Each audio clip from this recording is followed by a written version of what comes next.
Previously on the November Challenge. When the romantic gesture became public humiliation, when Ethan's private feelings became everyone's entertainment. Zach pulled out his phone, started typing. A slow smile spread across his face. The game was getting more interesting. Hey everyone! Welcome back to the November Challenge. Previously, Ethan wrote an anonymous love letter to Maya, had a complete panic attack delivering it, and managed to shove it through her locker slot. Maya found it with her friend Jessica. They're calling it romantic, and Zach's over there watching with his scheming face on.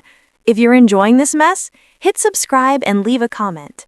All right, let's see what happens next. Episode 5, The Game. The November Challenge. Tuesday morning brought with it a buzz of energy. Ethan arrived at school to find clusters of students chatting in that animated way that meant something mildly interesting was happening.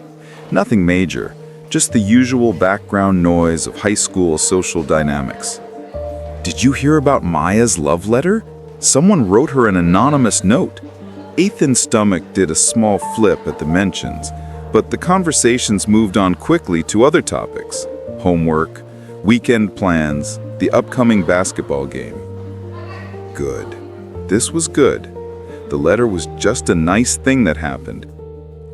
At his locker, he fumbled with his combination, trying to look casual despite the low-level anxiety humming through his system. Whoa there, what did that locker ever do to you? Ethan spun around. A shorter guy with round glasses that were already sliding down his nose stood there. Marcus Kim, his best friend since middle school. Marcus! Ethan's face broke into a genuine smile, his whole posture relaxing. You're back, finally. Got in late last night. Still jet-lagged, but totally worth it. Dude, state finals were incredible. We made it to the final round. Didn't win. Carson High destroyed us in the math section, but we absolutely crushed geography. I knew every single European capital, even the weird ones nobody studies. And the literature round? Chef's kiss. I've been preparing for that my entire life. Of course you have. I'm pretty sure you were born preparing for a literature trivia round. Mock me all you want, but when the robot apocalypse comes and survival depends on knowing the capital of Liechtenstein, you'll be begging for my help. Yeah, that's definitely how the robot apocalypse will work. Marcus stopped mid-grin, his eyes narrowing as he really looked at Ethan. Wait, dude, what happened to you? What do you mean? You look different. Not bad different, just different. He tilted his head like Ethan was a particularly interesting specimen. Did you get taller? New haircut? Join a gym and not tell me? Literally none of those things. Huh, weird. Marcus pulled a bag of gummy bears from his backpack and popped a few in his mouth. So what did I miss? Everything, Ethan thought. Not much, same old stuff. Marcus's eyebrows shot up over his glasses. Really?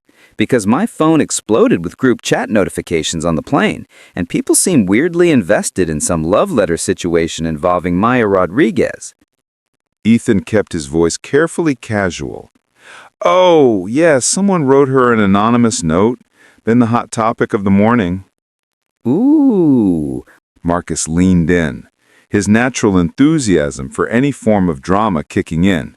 That's actually kind of romantic. Old school. I respect it. Any theories on who the mysterious admirer is? No clue. Well, whoever it was has guts. Maya's genuinely cool, you know. Yeah, she really is. Marcus gave him a look, that searching best friend look that said he was filing away information for later analysis. But the first bell rang, saving Ethan from further investigation. Lunch later? I have so many stories. The team captain had a complete breakdown during the final round. It was simultaneously tragic and hilarious. Also, I brought you back those weird Korean gummy candies you like. You're a saint, A nerdy, trivia-obsessed saint, but a saint nonetheless. I'll take it. Marcus disappeared into the crowd, and Ethan let out a breath he didn't know he'd been holding. That went okay. Marcus suspected something, but he didn't know what, and that was fine. Totally manageable. The morning dragged by with that particular brand of slowness that only happens when you're anxious about something. Every class felt like it lasted 3 hours. Every glance from another student made Ethan wonder if they somehow knew. But by third period, it was clear that the letter was just a sweet thing that happened. Maya had shown it to a few close friends. People thought it was romantic. Lunchtime arrived, and Marcus was already at their usual table when Ethan sat down. Okay. Marcus said, not even waiting for Ethan to unpack his lunch. Spill. What's going on with you? Nothing's going on. Can't a guy just exist peacefully? Ethan. Marcus leaned forward with the intensity of someone about to solve a complex equation. I've known you since 7th grade. I can tell when you're hiding something. Something's different about you. Maybe I've been replaced by a sophisticated android while you were gone. Has that occurred to you? If you were an android, you'd probably be better at gym class. Okay, rude, but fair. So, Marcus pressed. the group chat mentioned you wearing your clothes weird. Ethan had prepared for this. Fashion statement. About conformity and societal expectations. Marcus stared at him. You made a fashion statement? I contain multitudes. Ethan, you wore the same blue hoodie for 6 months until your mom literally threw it away. And now suddenly you're making statements about conformity? People can evolve, Marcus. Personal growth is a thing. In 2 weeks, you achieved enlightenment about fashion in the 2 weeks I was memorizing the periodic table? Maybe I'm just full of surprises. Marcus opened his mouth to argue, then paused, his attention drawn to something across the cafeteria. Maya had just walked in with her friend Jessica, both of them settling at a table not too far from where Ethan and Marcus sat. Even from here, Ethan could see her smile. That warm, genuine smile. She does seem really happy about that letter, Marcus observed. Good. She deserves to be happy. Marcus turned back to look at him, something flickering across his face. Understanding trying to form, pieces trying to connect. But then he shook his head. Anyway, let me tell you about state finals. So we're in the tiebreaker round, right? And the question is about obscure 18th century literature, which, by the way, is exactly what I've been studying all year. Ethan relaxed into his friend's enthusiasm, grateful for the distraction. Marcus launched into a play-by-play of the competition, complete with dramatic reenactments of other team members' reactions, and a detailed breakdown of why the judges made questionable calls in the history section. And then Bethany completely blanked on the Shakespeare question. Shakespeare! We spent 3 weeks on Shakespeare! The horror, Ethan said, dryly. How did you cope? With difficulty and stress eating. I went through an entire bag of... Both their phones buzzed, then buzzed again, and again. It wasn't unusual. They were both in the school group chat, followed the same pages, got tagged in the same memes, but Marcus's eyes went wide as he looked at his screen. His mouth fell open.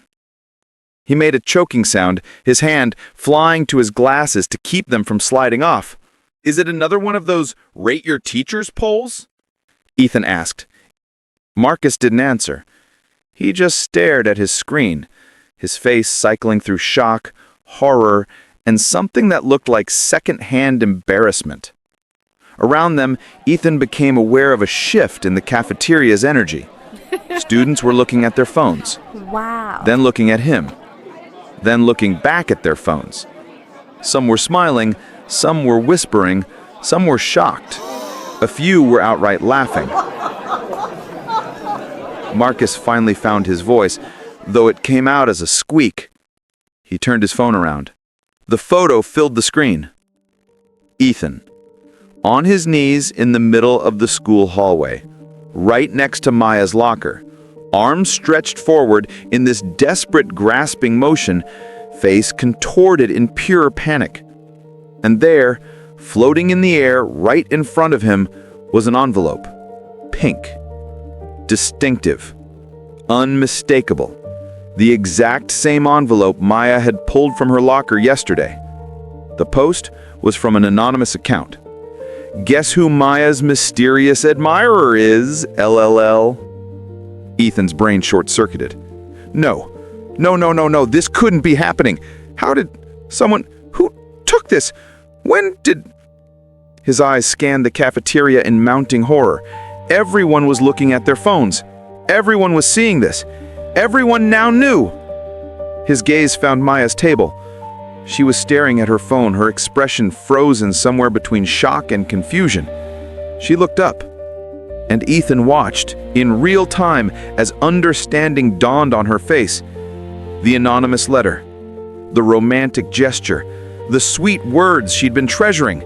You make the world just by being in it. You're beautiful. How special you are. Someone who wishes he were braver. 3 tables over, Zach Morrison sat with his usual crowd.